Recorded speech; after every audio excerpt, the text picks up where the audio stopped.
स्वागत है आपका छत्तीसगढ़ कौशल्या भूमि में। मैं हूं आपके साथ जो इस बुलेटिन की शुरुआत करते हैं। खबर रायपुर से है, जहां राजभवन में मुख्यमंत्री विष्णुदेव साय ने राज्यपाल रमेन डेका से मुलाकात की। इस अवसर पर राज्य की प्रथम महिला रानी डेका काकोटी और मुख्यमंत्री की धर्मपत्नी कौशल्या साय भी मौजूद रही।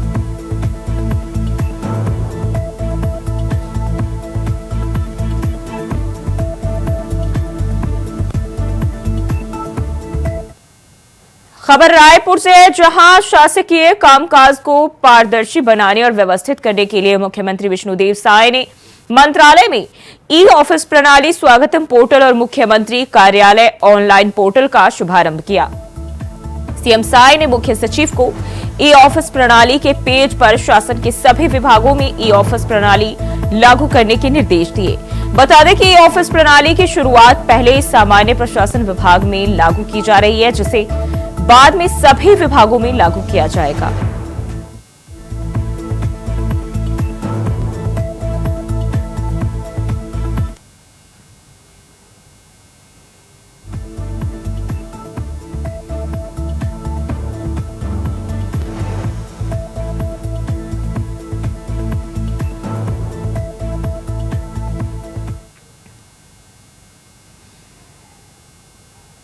और बढ़ते हैं आगे। रायपुर से बड़ी खबर सामने आ रही है। सीएम साय आज करेंगे समीक्षा बैठक, विभागीय कार्यों की लेंगे समीक्षा। तो ये अहम जानकारी रायपुर से। आज विभागीय कार्यों की समीक्षा लेंगे मुख्यमंत्री साय। ये अहम जानकारी सामने आ रही। विकास कार्य और प्रगति के मुद्दों पर चर्चा होगी। केंद्रीय गृह मंत्री के दौरे पर भी चर्चा होने की संभावना है। तो ये रायपुर से जानकारी। केंद्रीय गृह मंत्री छत्तीसगढ़ के दौरे पर रहने वाले और इसको लेकर भी इस दौरान चर्चा हो सकती है। साथ ही साथ विकास कार्यों और प्रगति के मुद्दों पर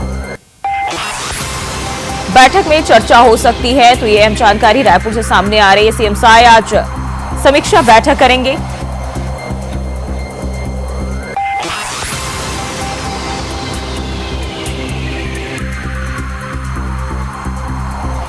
केंद्रीय गृह मंत्री के दौरे पर चर्चा होने की संभावना भी इस बैठक के दौरान जताई जा रही है। और यह अहम बैठक आज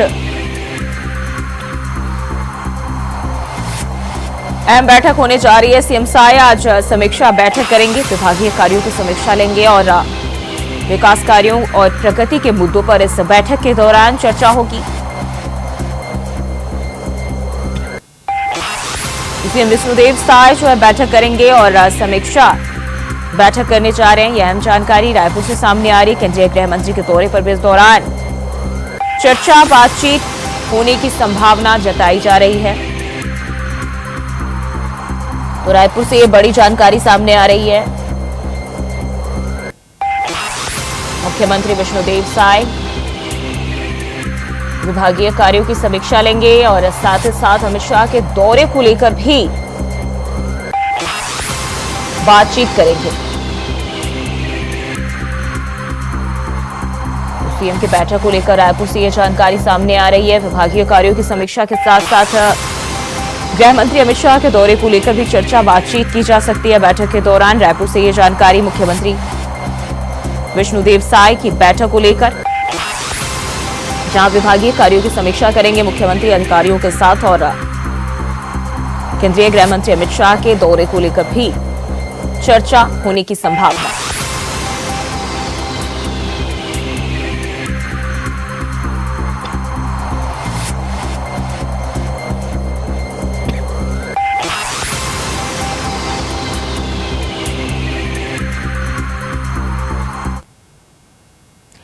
और खबरों में बढ़ते हैं आगे। केंद्रीय गृह मंत्री अमित शाह 23 से 25 अगस्त तक छत्तीसगढ़ के दौरे पर रहेंगे, जहां वे कई महत्वपूर्ण बैठकों में हिस्सा लेंगे। 23 अगस्त की रात को अमित शाह रायपुर एयरपोर्ट पहुंचेंगे। 24 अगस्त को गृह मंत्री नक्सल प्रभावित राज्यों की एक उच्च स्तरीय बैठक की अध्यक्षता भी करेंगे, जिसमें झारखंड, ओडिशा, महाराष्ट्र, तेलंगाना और छत्तीसगढ़ के मुख्य सचिव और डीजीपी शामिल होंगे।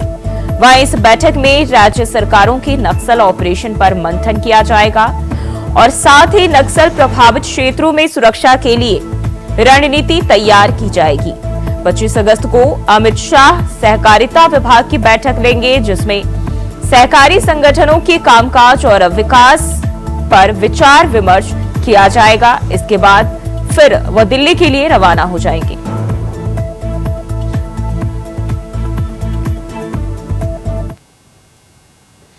और वहीं बढ़ते हैं आगे, छत्तीसगढ़ के उप मुख्यमंत्री अरुण साव ने बुधवार को राज्य के सभी नगरीय निकायों के लिए 450 करोड़ रुपए की राशि जारी किए जाने की घोषणा की है। इसके साथ ही उन्होंने कहा कि 15वें वित्त आयोग के तहत अधोसंरचना विकास के लिए जल्द ही 450 करोड़ रुपए से अधिक के प्रस्तावों को मंजूरी दी जाएगी। इस प्रकार कुल 900 करोड़ रुपए की राशि प्रदेश के नगरीय निकाय को शहरी अधोसंरचना को मजबूत करने और नए विकास कार्यों के लिए उपलब्ध कराई जाएगी। इस दौरान उन्होंने जन समस्या निवारण शिविर में प्राप्त मांगों और उसके निराकरण की स्थिति की जानकारी भी साझा की। करोड़ रुपया जारी करने का निर्णय हमने लिया है, जिससे इन समस्याओं का निराकरण होगा। 450 करोड़ रुपए अधोसंरचना के मद से और 450 करोड़ रुपए की स्वीकृति 15वें वित्त के मद से हम करेंगे, ताकि नगरीय निकाय की जो मूलभूत मांग और समस्याएं हैं उसका निराकरण हो सके। आप सबको यह भी बताते हुए मुझे हर्ष हो रहा है कि एसटीपी सीवरेज ट्रीटमेंट प्लांट के लिए लगभग 600 करोड़ रुपए की स्वीकृति 5 निकायों में मिली है। कोरबा, भिलाई, दुर्ग, राजनांदगांव और अंबिकापुर में। उसके साथ ही शेष 160 निकायों के लिए भी सीवरेज ट्रीटमेंट प्लांट बनाने के लिए हम तैयारी कर रहे हैं, उसकी योजनाएं बन रही है। आने वाले समय में भी उम्मीद करते हैं कि उसकी स्वीकृति मिलेगी। बढ़ते हैं आगे, स्वास्थ्य व्यवस्था को लेकर लगातार मिल रही शिकायतों के बाद अब राज्य के स्वास्थ्य मंत्री श्याम बिहारी जायसवाल प्रदेश के सबसे बड़े अस्पतालों का औचक निरीक्षण करने निकले। शिकायतों में डॉक्टरों और स्टाफ के समय पर अस्पताल नहीं पहुंचने और सफाई व्यवस्था की कमी की बात सामने आई थी।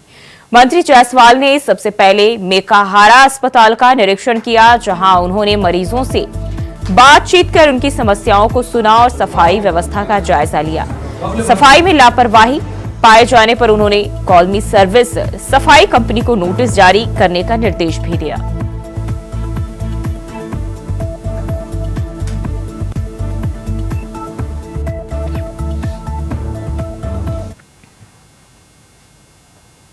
वहीं राज्य सरकार ने आधी रात नगरीय प्रशासन विभाग में बड़े पैमाने पर तबादला किया है, जिसमें 166 अधिकारियों और कर्मचारियों को इधर से उधर किया गया है। यह आदेश नगरीय प्रशासन एवं विकास विभाग ने आधी रात को जारी किया। तो रायपुर से यह जानकारी, 166 अधिकारियों और कर्मचारियों के ट्रांसफर किए गए। वहीं बढ़ते हैं आगे, प्रधानमंत्री आवास हितग्राहियों ने राजधानी के नगर निगम जोन 9 में बड़ी संख्या में पहुंचकर जमकर नारेबाजी की और निगम जोन को 9 जोन में घेर लिया। वहीं हितग्राहियों का कहना था कि सालों से हम लोगों को सिर्फ आश्वासन दिया गया है। फिलहाल रुकते हैं छोटे से ब्रेक के लिए, फौरन हाजिर होते हैं। ब्रेक के बाद स्वागत है आपका। एक बार फिर से खबरों की ओर रुख कर लेते हैं। वहीं प्रधानमंत्री आवास हितग्राहियों ने राजधानी के नगर निगम जोन 9 में बड़ी संख्या में पहुंचकर जमकर नारेबाजी करते हुए निगम जोन 9 को घेर लिया था। वहीं हितग्राहियों का कहना था कि सालों से हम लोगों को सिर्फ आश्वासन दिया जाता है, पीने के पानी की कोई व्यवस्था नहीं है, पानी पीने के लिए तरसना पड़ता है। वहीं हितग्राहियों ने आरोप लगाते हुए बताया कि उस घर में रहना बहुत मुश्किल है, रोड पर लाइट की कोई व्यवस्था नहीं है, पानी के पीने की जो समस्या है इसके लिए कोई भी व्यवस्था नहीं की गई है। हम लोग सालों से परेशान हैं, अधिकारियों से मिलने पर सिर्फ आश्वासन दिया जा रहा है।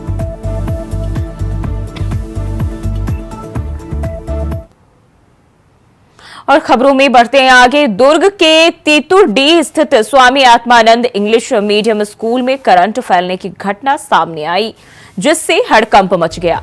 घटना के समय स्कूल में प्राइमरी के 300 से अधिक बच्चे पढ़ाई कर रहे थे। वहीं करंट फैलने पर शिक्षकों ने सूझबूझ से सभी बच्चों को सुरक्षित स्कूल ग्राउंड में बाहर निकाला। वहीं परिजनों ने इस घटना पर चिंता जताते हुए स्कूल प्रबंधन से जवाब मांगा। तब शिक्षकों ने कहा कि मुख्य स्विच ऑफ कर दिया गया है और नियंत्रण हालात जो है वो अब नियंत्रण में है। अब इस घटना की जानकारी लगते ही शिक्षा विभाग के अधिकारी मौके पर पहुंचे और घटना की जानकारी ली। साथ ही करंट फैलने के कारणों की जो जांच है वो की जा रही है। और इसी खबर पर ज्यादा जानकारी के साथ दुर्ग से श्रीकांत दास हमारे संवाददाता हमारे साथ जुड़ गए। श्रीकांत, स्कूल में करंट फैलने की घटना जो है वो खबर सामने आ रही है, घटना कब की है? ये आज बताना चाहूँ दूसरे आज सामने आता है, उसके लिए आज पहले के बच्चे यहाँ पे आते हैं। अचानक से कुछ देर के बाद कहा कि जो मतलब बिल्डिंग से हॉलों में करंट पहुंचता है, हाथ लगाने के बाद करंट पड़ता है। कहा कि टीचर से उन्हें तत्काल यहाँ सभी बाहर निकाले क्लासरूम से। ये बताना चाहेगा कि यहाँ जो स्कूल की जो बिल्डिंग है काफी जर्जर हो चुकी है और बरसात का सीजन है, जिसमें कहीं से भी छोटा सा अगर लीकेज होता है तार पे तो पूरे बिल्डिंग में मतलब स्कूल के ऊपर दौड़ जाता है। और आज वो एक घटना हुई जहाँ पर प्रशासन की स्थिति की वजह से यहाँ पर हुआ जो बच्चे काफी डर गए थे यहाँ पर और कहीं ना कहीं बहुत बड़ी सामने आई है। बिल्कुल, जिस तरीके से जो खबर आ रही है सामने, इस दौरान बताया जा रहा है बच्चे पढ़ाई कर रहे थे। कितने बच्चे वहां स्कूल में मौजूद थे इस दौरान? ये यहाँ पे लगभग जो सवेरे का पाली होता है उसमें लगभग 300 बच्चे थे। सवेरे जो आते 300 बच्चे करीब थे यहाँ पे। और जो इसमें प्राइमरी बच्चे मतलब क्लास 1 से क्लास 2, 3, 4, 5, 5वीं तक के लगभग बच्चे थे, लगभग 300 बच्चे थे। और सबसे मतलब सहम गए थे बच्चे उसमें देख करके। जी बिल्कुल, जिस तरीके से बात करें तो अधिकारी भी मौके पर पहुंचे हैं और किस तरह से जांच की जा रही, साथ ही साथ उनका क्या कहना है इसको लेकर? ये अधिकारियों के साफ तौर पर कहना है कि पूरे मामले की जांच की जा रही है। करंट अचानक से कैसे यहाँ पे आ गया और जो वहाँ पे शिक्षक थे उनका कहना था कि हमने स्विच तो ऑफ कर दिया है, पर ये डर कहीं ना कहीं जो लीकेज हुई है तो कहीं ना कहीं चूक दिख रही है और अधिकारी से इसकी जांच करने की बात कर रहा है। पूरा शिक्षा विभाग से यहाँ का डीओ ऑफिसर पूरा वहाँ पे अमला उठ के जाता है और आने पाने में बच्चे की छुट्टी कराई जाती है। बिल्कुल श्रीकांत, बने रहिए हमारे साथ, आगे भी आपका रुख करेंगे। तो बच्चों को सुरक्षित बाहर निकाल लिया गया है और शिक्षकों ने सूझबूझ से बच्चों को बाहर निकाला। वहीं बात करते हैं अगली खबर की। छत्तीसगढ़ के दुर्ग जिले से एक सनसनीखेज मामला सामने आया है, जहां एक रक्षित निरीक्षक ने होटल संचालक के खिलाफ मोहन नगर थाने में गलत रिपोर्ट लिख दिया। थाना प्रभारी मोनिका पांडे ने भी बिना जांच के आरक्षक के कहने पर होटल संचालक और 3 लोगों के खिलाफ मामला दर्ज कर लिया, जबकि प्रार्थी द्वारा शिकायत करने पर उन्हें थाने से भगा दिया गया। प्रार्थी ने इसकी शिकायत छत्तीसगढ़ के गृह मंत्री विजय शर्मा, डीजीपी अशोक जुनेजा, पुलिस महानिरीक्षक रामगोपाल गर्ग और दुर्ग पुलिस अधीक्षक जितेंद्र शुक्ला से करके उचित कार्रवाई की मांग की है। मामला ऐसा था कि थाना मोहन नगर में एक कंप्लेंट आई थी जिसमें एक मारपीट की घटना हुई। कंप्लेंट किसके द्वारा की गई थी सर? कंप्लेंट एक राजीव नाम के व्यक्ति द्वारा की गई थी और उसमें कुछ लोगों ने उसके साथ मारपीट की गई। तो जब पुलिस टीम वहाँ पर सीसीटीवी फुटेज देखने के लिए पहुंची तो होटल के द्वारा सीसीटीवी फुटेज दिखाने में कोऑपरेट नहीं किया गया और इसी को देखते हुए एविडेंस को प्रिजर्व करने के लिए पुलिस द्वारा होटल को सील किया गया है और आज वो होटल को खुलवाकर सीसीटीवी फुटेज देखी जा रही है। तो ये वर्तमान सर होटल सील है या अभी इसको खोल दिया गया है। सर सूत्रों के हिसाब से जो पीड़ित था वो पुलिस डिपार्टमेंट से संबंधित आरक्षक बताया जा रहा है। पीड़ित चाहे कोई भी हो, हम सभी के लिए एक निष्पक्ष होकर कार्रवाई करेंगे और उसमें जो भी जिसका भी गलती रहेगी उसमें हम उसी हिसाब से विधिवत कार्रवाई करेंगे। आरोप लगाए गए हैं, दुर्ग का यह मामला बताया जा रहा है और एक बार फिर से श्रीकांत दास का रुख कर लेते हैं। श्रीकांत, ये पूरा मामला क्या है जिसको लेकर जो है पुलिस पर गंभीर आरोप लगाए गए हैं? ये बता दो यहाँ पे घटना घटती परसों रात की घटना है।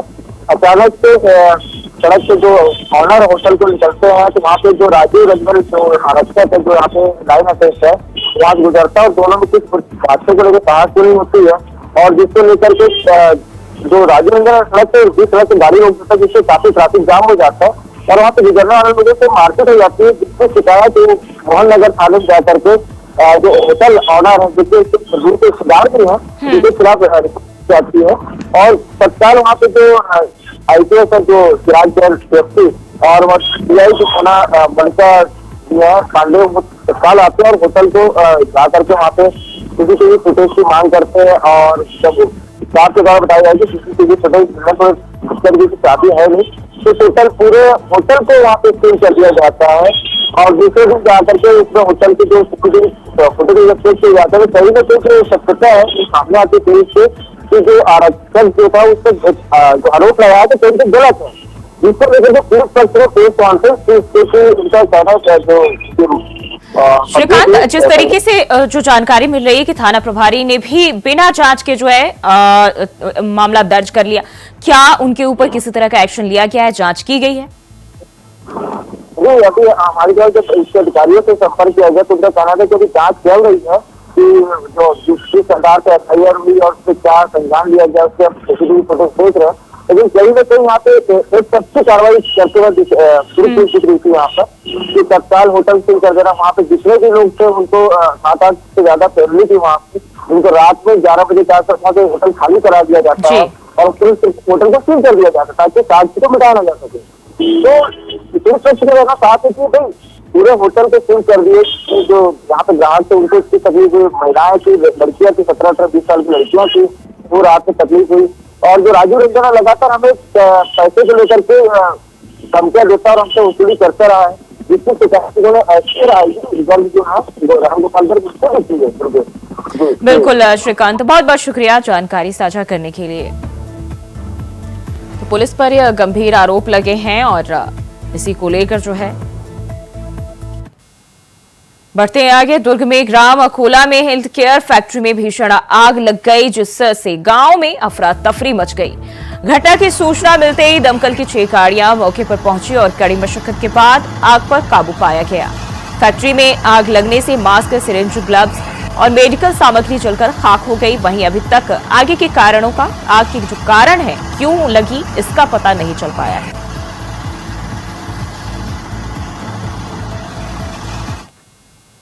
और खबरों में बढ़ते हैं आगे। सूरजपुर की ग्राम पंचायत बरौधे के 3 आंगनबाड़ी केंद्र में 15 अगस्त को झंडा नहीं फहराया गया, जिसको लेकर अब कई तरह के सवाल उठ रहे हैं। जहां 15 अगस्त के दिन देश भर में तिरंगा फहराया जा रहा था, वहीं अब सवाल उठ रहे हैं कि आखिर क्या वजह थी कि सूरजपुर के 3 आंगनबाड़ी केंद्र में झंडा नहीं फहराया गया। और अब देखना यह होगा कि क्या अधिकारी इस मामले का संज्ञान लेते हैं या फिर नहीं। और खबर बिलासपुर से, जहां न्यायधानी के सिरगिट्टी इलाके में 30 लाख की ठगी करने वाली 2 महिलाओं को गिरफ्तार किया गया है। ये महिलाएं खुद को क्राइम ब्रांच का अधिकारी बताकर चोरी की वारदातों को अंजाम देती थी। पुलिस ने इन महिलाओं के कब्जे से 30 लाख नगद बरामद किया है। वहीं गैंग से जुड़े 4 अन्य युवकों की तलाश भी की जा रही है। पुलिस ने आरोपियों को तलाशने शहर में लगे 300 से अधिक सीसीटीवी फुटेज खंगाले, जिससे संदिग्धों का हुलिया एवं वाहन की बारीक जानकारी मिली। और इसी बीच साइबर सेल को आरोपियों के शहर में ही छिपे होने की पुख्ता जानकारी मिली। वहीं अन्य आरोपियों की पहचान कर ली गई है, जिनकी तलाश में पुलिस जुटी हुई है।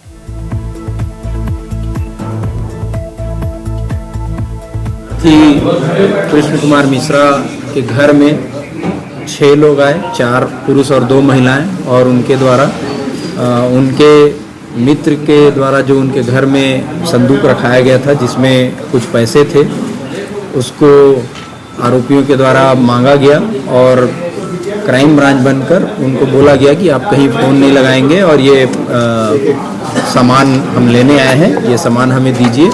और ऐसा उन लोगों ने जो है उसके यहाँ से वो संदूक उठाकर ले गए और उसमें रखे पैसे, ज़मीन के कागजात वगैरह निकाल करके संदूक फेंक दिया। और इस पर जो है अगले दिन उनके द्वारा रिपोर्ट लिखाई गई, पुलिस के द्वारा घटना की तस्दीक की गई, जिसमें सीसीटीवी फुटेज के आधार पर संदेहियों की पहचान की गई।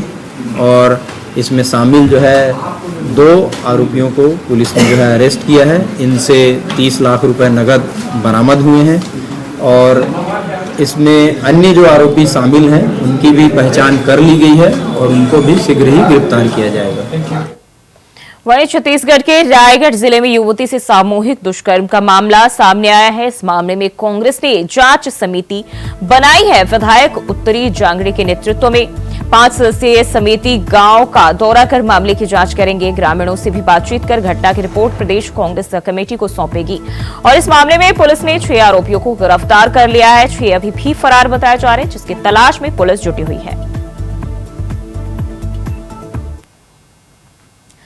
बढ़ते हैं आगे, खबर रायपुर से है, जहां थाना टिकरापारा के कौशल्या विहार में मकान और जमीन दिलाने के नाम पर लगभग 1 करोड़ रुपए की ठगी करने वाला मुख्य अंतरराज्यीय आरोपी गिरफ्तार कर लिया गया है। आरोपी ने 33 लोगों को अपना शिकार बनाया था। पूरे मामले में पहले भी एक महिला के साथ 2 आरोपियों को गिरफ्तार किया जा चुका है। जिसमें कौशल्या विहार, कमल विहार में सेक्टर 1 में लगभग 33 लोगों को स्वतंत्र मकान और जमीन दिलाने के नाम से पैसा लिया गया था। इस प्रकरण का मुख्य आरोपी गिरफ्तार हुआ है। पूर्व में 2 आरोपी गिरफ्तार हुए थे, चेतना यादव और निहाल यादव, और जो मुख्य आरोपी था वो फरार था। मुख्य आरोपी का नाम है खीर सिंधु सागर उर्फ अभय यादव, पिता विनोद सागर, उम्र 42 साल, निवासी ग्राम जटगढ़, थाना कोमना, जिला नुआपाड़ा, उड़ीसा। यह व्यक्ति यहाँ पर जो खीर सिंधु सागर अपना नाम अभय यादव नाम बदल कर रहता था, और यहाँ पर उसने अभय रियल एस्टेट एंड कंस्ट्रक्शन नाम से एक ऑफिस खोला था टिकरापारा के पटेल चौक, और लगातार लोगों से पैसा लेता रहा और अपने अकाउंट में, और जो 2 अन्य आरोपी जो पूर्व गिरफ्तार हुए उनके अकाउंट में पैसा लेता रहा। आरोपी से पूछताछ की जा रही है, इसमें अन्य लोग भी आरोपी हो सकते हैं, ऐसी संभावना है। आरोपी के द्वारा बुलेट वाहन, टाटा एक्स वाहन और जमीन के कुछ पेपर्स हैं, उस संबंध में भी पूछताछ की जा रही है। वहीं सूरजपुर जिले से एक बड़ी खबर निकल के सामने आ रही है, जहां एक दशघात कार्यक्रम में मिशनरियों द्वारा जबरन धर्म परिवर्तन कराया जा रहा था। दरअसल पूरा मामला सूरजपुर जिले के थाना रामानुज नगर के अंतर्गत ग्राम पंचायत सूरता उपका ढोड़ी पारा का है, जहां कन्हैयालाल देवांगन के यहां उसकी मां की मृत्यु के बाद दशघात कार्यक्रम मनाया जा रहा था, जहां लगभग 1 दर्जन मशीनरी के लोग पहुंचे और कन्हैयालाल देवांगन को जबरन दबाव डालने लगे कि हमारे धर्म के अनुसार क्रियाकर्म करो। और इसी दौरान किसी व्यक्ति के द्वारा बजरंग दल एवं शिवसेना के कार्यकर्ताओं को अवगत करा दिया गया, जिसे दोनों दलों के कार्यकर्ताओं ने पुलिस के दलबल के साथ घटनास्थल पहुंचे और 1 दर्जन से अधिक मशीनरियों को पकड़कर पुलिस के हवाले कर दिया। वहीं पुलिस के द्वारा आज भी सभी को जेल भेज दिया गया है। और छत्तीसगढ़ को शल्य भूमि में फिलहाल के लिए बस इतना ही। खबरों के लिए बने रहिए इंडिया वॉइस के साथ।